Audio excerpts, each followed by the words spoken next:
dahil mabilis siya makaluto, nakita nyo naman, seconds lang, no? Siyempre, mas makakatipid po kayo sa kuryente. Di ko po pwedeng sabihin hindi malakas sa kuryente, ma'am.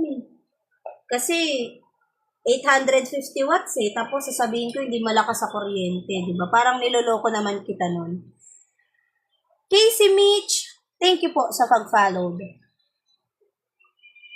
Di ba po, Ma'am Mona? Hindi ko po pwedeng sabihin na na mahina sa kuryente. Malakas po talaga. Actually, lahat po ng nakakapagpainit and nakakapagpalamig na ating mga gamit sa bahay, malakas po yun sa kuryente.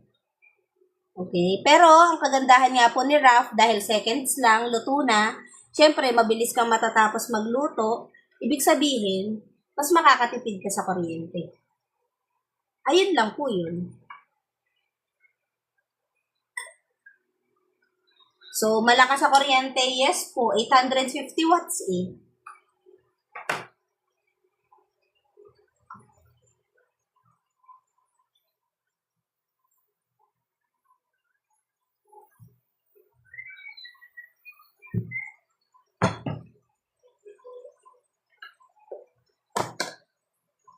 Tapos may nagtanong din po ba sa akin, mabenta po ba yung mini donut? Ang sagot ko po, dito po sa amin mabenta. Pero ang tanong po, doon po ba sa tina-target nyong market, doon sa location nyo, ay marami po bang bata? Kasi po ang target market namin ay bata. Or malapit po ba kayo sa mga factory, yung mga ganon-ganon. So, lagi ko pong sinasabi, bago po kayo magtayo ng business, kailangan po kahit paano may idea na kayo sa target market nyo. Hindi po porke mabenta dito sa amin, ay gusto nyo na rin mag-business, tapos ang ending, hindi naman po pala, hindi nyo mapapanindigan since wala nga bumibili. Sabi po ni Ma'am Mona Lim, sis, may lock ba yung 7 hole same as 6 hole? Yes po, meron po. Meron din po, Ma'am Mona. Sabi naman po ni Ma'am Mean, bakit po di nyo pinupuno ang paglagay niyo sa donut? Trip ko lang po, ma'am. Hindi, joke lang.